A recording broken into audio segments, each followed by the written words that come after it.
Na-discuss ko kanina mga kababayan na mukhang posibleng anong mukhang posible? Well, mukhang mangyayari at huwag naman sana. Pero ang iniiwasan lang naman ni Marcos Jr. ay ang mag-declare ng martial law dahil sa kaguluhan sa Pilipinas. Dahil makikita ng mga Pilipino na wala siyang ipinagkaiba or mas malala pa siya sa kanyang tatay. Yan ang iniiwasan ni Marcos Jr.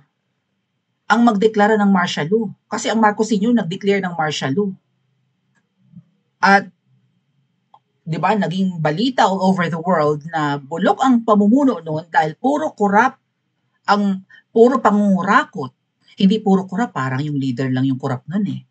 Ngayon mas malala.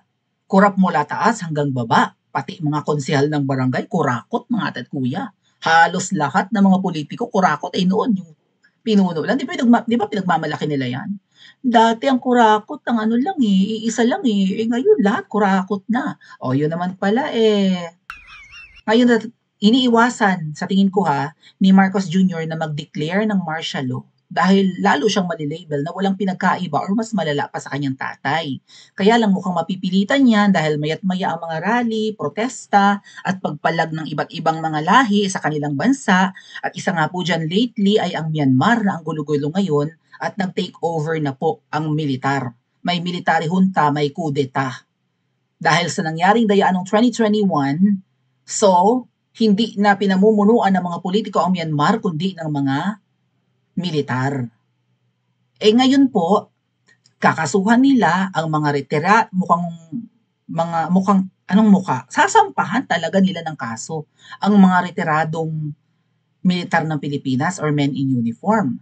Dahil nga di umano ay nananawagan at kinakausap ang ibang mga nasa serbisyo pa na sundalo na sumama na at tumiwalag na kay Marcos Jr. So para pilayan, na-discuss ko na rin naman ng mga nakaraan, para pilayan itong mga sumasama sa mga rally na mga retirado na, ay gigipitin sila by means of filing a case para doon ma-focus ang kanilang atensyon at maubusan din sila ng pera.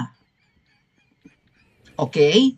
So, eto po mga kababayan, ang balita, kasi itong si Romeo Browner yung nasa dulo, sino ito na kulay puti na parang estatuang Medusa. May kahawig ka? Okay. Sila daw sa AFP, si Bronner, yung katabi ni Marcos Jr., ay kontra din daw sa corruption. Kung kontra kayo sa corruption, anong ginagawa nyo para pigilin ang pangungurakot at pagnanakaw sa pera ng mga Pilipino? Kung kontra kayo, hanggang salita lang ba? Bagamat iginagalang umano ni Bronner ang serbisyo ng mga retiradong opisyal, nilinaw niya na hindi kailanman papayagan ng AFP ang pangingialam sa politika. What? Ang gulo Kasi syempre, itong mga retired men in uniform sumasama sa mga rallies, lalo na nung September 21st. Yung national rally ng Pilipinas, di ba? Dahil nga sa malalang korupsyon, flood control, at ngayon nabubulgar din yung mga classroom ng mga eskwelahan. Ilan? 20 lang, 22 lang ang ipagawa out of 300,000 na target. Biro mo yan mga ate. Lahat kurakot. So akala nila, walang papalag, walang magrereklamo. Bumabaha sa Pilipinas dahil nga sa mga bulok na flood controls, madaling masira at wala pala talaga yung iba. Walang flood control pero bilyon ang binadget. Saan napunta ang pera? Sabi ko nga mga ate at kuya, nung umupo si Tatay Digong, naunsyami ang pagnanakaw. 6 years na natigil ang korupsyon. Kung meron man nasisipa ni Tatay Digong or naaalis sa pwesto or pinapahiya ni PRRD. Pati nga yung mga ayaw magbayad ng buwis ng mga billionaire kaya nga ginantihan niya si Tatay Digong. Sekreto nilang, yung mga gustong gumanti kay Tatay Digong, sekretong manok nila, si Ngiwi. At pag upo ni Ngiwi, ayan na, pinakulong si PRRD. Kasi naunsyami nga ang kanilang negosyo, tapos pinagbayad pa ng bilyon-bilyong buwis na yung mga tax evaders. Pagka upo ni Ngiwi at sekretong manok rin pala yan ng dilaw, ang focus ng lahat ng mga politikong naunsyami ang corruption, 6 years baga namang, di ba? Ay kasi mga ate at kuya, billions ang nananakaw eh. Parang hindi lang milyon sa isang araw, bilyon-bilyon bawat araw ang nananakaw. Kung 365 days meron sa isang taon, that's 365 billion kung 1 billion araw-araw. Ay ang budget ng Pilipinas every year, 6 trillion. So kung magnakaw man sila ng 2 billion araw-araw, umaabot yan, or 3 billion, excuse me, umaabot lang yan ng 1 trillion na nakaw sa isang taon. So billion talaga ang ninanakaw. Pas sila ng pagbawi ng mga naunsyamin nilang pagnanakaw nung si Tatay Digong ang nakaupo. At kaya nga pinakulong si Tatay Digong para walang pumupuna-puna. Si Tatay Digong ang nilo-look up ng mga Pilipino eh. Siya yung pwedeng, di ba, bumatikos na teka muna sa administrasyon ko, hindi ganyan. Ba't itong pumalit sa akin po? Kinang ina, bakit nabuhay na naman ang corruption? Kaya inalis talaga sa equation si PRRD. Anyway, basahin ko lang yung balita na ito mga ate at kuya. Ang kapulisan daw ay tinitingnang kasuhan ang mga retiradong general na nananawagan umano ng coup or kudeta ayon kay AFP Chief Romeo Bronner. Pinag-aaralan umano ngayon ng Philippine National Police sa pamamagitan ng Criminal Investigation and Detection Group ang posibilidad na pagsasampa ng kaso laban sa mga retiradong general at iba pang individual na umano'y nananawagan sa Armed Forces of the Philippines na makialam sa politika at maglunsad ng kudeta o military junta laban sa Administrasyong Marcos Jr. Kung kailangan pang manawagan ng taong bayan sa inyo, pati yung mga nananahimik na sana at nag-e-enjoy na lang sa kanilang retirement days or retirement years na mga dating nasa serbisyo, ay ibig sabihin wala kayong ginagawa. Dapat saksi kayo.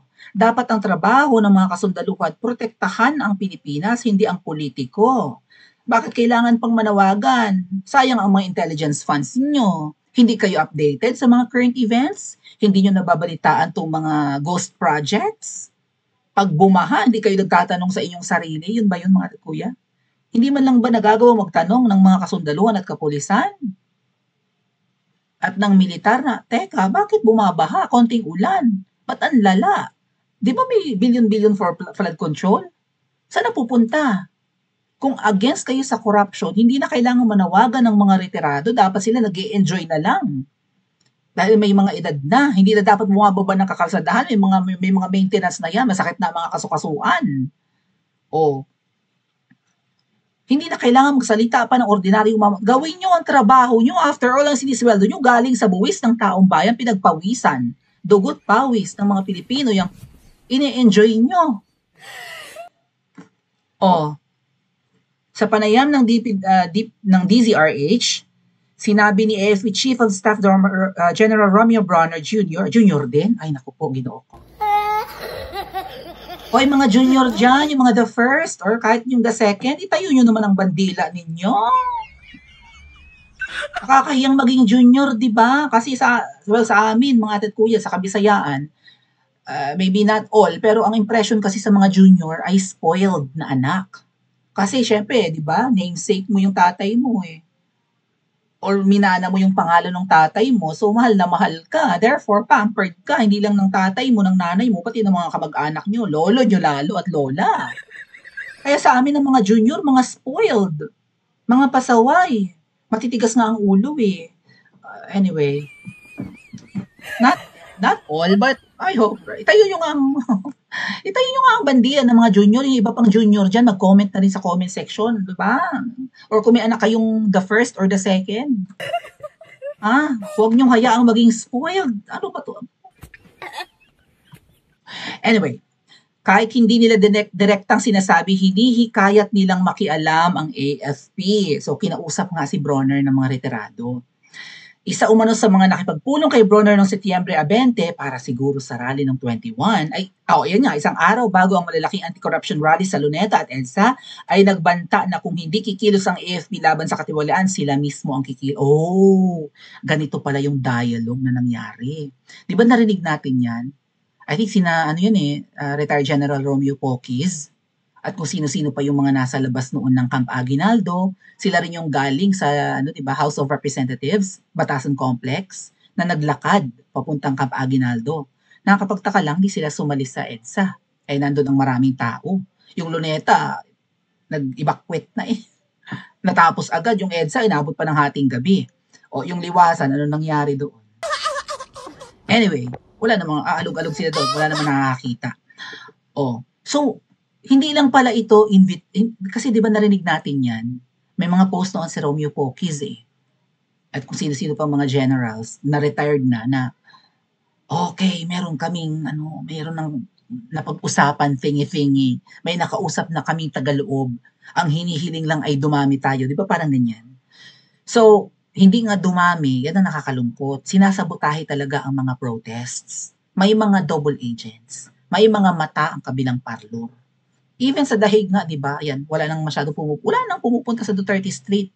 Kasi ang nag-apply pala ng permit dyan ay Baka Marcos. Maraming ahas, mga ating, nagkukunwaring Duterte supporters, pero mga mata pala. Tik-tik. Mga huda. So, ganun pala yung naging pag-uusap na akala ko malumanay lang na magrarally kami, malala na yung corruption, sasama ba kayo? Akala ko maayos yung dialogue or 'di ba, yung secret meeting. Pero may may paninindak pala ang retired men in uniform, which is good. Sasama kayo o kikilos kami. Ganun Parang may ultimatum, right? Hindi kayo sasama? Ito-tolerate nyo itong corruption? Bahala kayo, gulo ito. Sige. Kakampi namin ang mga mamamayan. Kahit may edad kami, tama mga kababayan, yung awa ba natin sa mga retirado na, syempre mga lolo na yung iba dyan, hindi na physically fit, tapos bababa ng kakalsadahan dahil gusto pa nilang ipaglaban ang Pilipinas habang may natitira pa silang panahon. So, makukuha talaga ng mga retiradong ito ang simpatsya ng mga Pilipino. Kaya ngayon, pinagbabalakan nilang kasutin mo bang panggigipit. Tapos baka raw magaya tayo sa Myanmar at kung ano-ano pang mga bansa dyan na nagpoprotesta ang taong bayan at nagtitake over na yung kanilang militar. Kasi nga kurakot at mandaraya at mandarambong ang mga nakaupo. Nananakot. Subukan nyo. Gusto nyo magaya? Gusto nyo bakbakan ito? Kasi mga kababayan, yung mga recent rallies feeling ko, aside from talaga, kasi ang rally ng mga Duterte supporters, okay, ay walang nagpa-finance niya, walang pera ang mga Duterte. Pero ang rally ng mga kakamping at ng mga dilaw plus ng makakaliwa, mukhang yan ang pinopondohan. Lumalabas na sila ngayon, no? May mga parapernalya pang, may mga effigy pang pinapalakol or kinakarit. Malaking ulo ni Marcos Jr. yung pinapalakol, ganun, kinakarit nila. Yung karit ni Kamatayan, ginaganon. May budget, ang daming mga 'di ba, mga banderang pula, placards. Ang dami, may ang rally. At ang mga bumababa, yung iba mga estudyante na mukhang na-recruit na. Alam mo Marcos Jr., ako nang sasabi sa'yo, mali yung nakipag-alyado ka sa mga kaliwa. Akala nyo kasi magagamit nyo ang mga makakaliwa sa mga Duterte. Kasi kalaban ni PRRD, naging kalaban ni PRRD ang mga NPA. Noong una, okay pa And then, yung mga makakaliwa sa House of Buwaya, di ba, kumalikot ng impeachment para ma-impeach si VP Sara. So, akala nyo, kakampi nyo yan, Marcos Jr., tinatraidor kayo ngayon. Mukhang may nagpopondo sa kanila ngayon. Mukhang hindi naman kayo nagpopondo niyan. Kasi kasiraan mo naman yan. Maya't maya ang rally. Di ba, mga estudyante na yung iba. Nandyan sa Mendiola, paborito rin nilang lugar yan. Yung ibang rally, ayaw nila sa liwasan, di ba? So, katakataka itong ibang mga Duterte groups na bakit liwasan ang gusto. Itong mga makakaliwa, hindi liwasan ang kanilang venue. Ang venue nila, Mendiola, malapit-lapit sa Malacanang. So, alam nyo yan dapat ni Marcos Jr. na ang makakaliwa ay mga traidor. Hindi mapagkakatiwalaan. Naggamitan kayo laban sa mga Duterte. Ngayon binabackfight ka. For the money ang mga yan Ang goal ng mga makakaliwa at mga terorista ay agawin ang gobyerno. Nagkamali ka ng kinuhang kakampi. Mga traidor yan. Sayang ang unit team mo. Kakampi mo na ang mga Duterte. Binangon pa ang reputasyon nyo. Pinalibing pa yung tatay mo sa libingan ng mga bayani. Pero traidor ka. Siguro nga, birds of the same feathers kayo. Di ba sa kanta nga ni Bamboo? Hindi pula't dilaw ang tunay na magkalaban. Pula being the Marcos loyalist, dilaw being the Aquinos. Ngayon, body-body na ang Bam Aquino at si Diwi, di ba? Dati magkaaway ang Ninoy Aquino at ang Marcos Sr. Hindi pala totoong magkalaban ang mga yan. Ayun nga. Kamag-anak ni Liza Araneta yung sina Chris Aquino, right? Tuwang-tuwa pa nga, binibisita pa nga ni Liza Marcos ang mga anak ni Chris. My God. Anyway, dilaw naman si Liza Tanas. Ano raw? Ngunit ayon kay Bronner, ang paglahok ng militar sa politika ay hindi solusyon kundi panganib. Paglahok sa politika. Hindi naman kayo lalahok Magsalita rin kayo. Protektahan nyo mga Pilipino. Galit na ang mga Pilipino, bumababa sa kalsada. Paano ito mga atit kuya? Halimbawa, kung gamitin ni Marcos Jr. ang ibang men in uniform laban sa mga peace rally ng mga Pilipino, laban sa taong bayan, kanino kayo kakampi? Kaninong side kayo sa banggaan na yan? Bronner, kayo AFP and PNP. Well, alam na natin, doon sila sa kabilang side. Baka pag tumutok ng baril, tayo may mga hawak na rosaryo, bulaklak, tayo ang tututukan ng baril. Dahil nananawagan tayong bumaba yung adik at inutil na yan. Pero since gusto tayong i-disperse, sa atin nakatutok ang baril. Tama ba yun? Kaya nga, ang maganda mga atit kuya, no, kung sino itong mga kapulisan, sana sumama yung kanilang mga kapatid, magulang, sa rally ng mga ordinaryong tao. No? Harapan. Kayo na mga pulis na nasa posisyon, pero ang mga asawa nyo nandito sa taong bayan. Ang mga nanay at mga kapatid nyo nasa amin. We'll see. I don't know, kailan ito mangyayari? Kasi hindi bibitiw sa pwesto yung adik na yan. Alam niya yan. The moment na bumaba siya, may re-rest back sa kanya. Ang taong bayan, pwedeng deadmahin lang sila. Katastasan yan, hilahin ng buhok ni Satanas na yan. Si Marcos Jr. nga, hindi na lang pinapansin. Tinataasan na lang kinakaganon na lang mga Pilipino. Pero yung kanilang mga totoong kaaway, like yung mga makakaliwa, yung dilaw, at yung mga pinangakuan nila na hindi pa nila napagbibigyan, mga ginamit nila, rest back sa kanila yan. Baka nga yung mga mayayaman sa mga oligarch, rest backan niya mga yan Kaya hindi bibitiw sa pwesto, alam nilang pinigroso buhay nila. Baka pag bitiw niyan, the moment na magsi-step down yan, and I hope sooner, if not in 2028, the moment na bumaba yan, lalayas ng Pilipinas. Mukhang doon naman na naipon yung mga nakamkam Ipinabatid raw ni Bronner ang pangyayari kay Defense Secretary. Ay, nagsumbong ang lolo mo. At Marcos Jr. na umano'y nag-utos sa kanya na bantayan ang sitwasyon at tiyaking hindi naaabuso ang kalayaan sa pananalito. Dagdag ni Bronner, dapat protektahan ng publiko ang AFP laban sa mga tangkang hilahin ito sa mga isyu. Teka muna, bakit taong bayan o publiko ang magpuprotekta sa AFP? Kayo magprotekta sa amin. Pasweldo nyo kami? Ha? Ano kayo? Kayo ang lampa? Kayo ang mahina? Taong bayan ang puprotekta sa inyo? What the heck? Patuloy umano nag-iikot si Bronner sa mga kampo ng militar sa buong bansa upang personal na makausap at kumustahin ang mga sundalo at palakasin ang disiplina at professionalismo sa hanay ng AFP. Kasi kung di niya bibisitahin, di ba? Baka nag-uusap-usap tong mga kababayan natin na matitikas Ano ba to? Kawawa naman yung mga kababayan natin. Pag nagkaanak tayo or paglaki ng mga anak natin, paano to? Kurakot pa rin? Paano pag wala na tayo sa pwesto? Nag-uusap-usap siguro, kaya kailangan niyang bisitahin at i-remind na, huwag kayong papalag, mayos kayo Basta tayo ay sumunod sa powers that be, ganun ba yun? So, gigipitin nila ang mga kababayan kapag itinutulak ka na sa bangin, imposible hindi ka lumaban.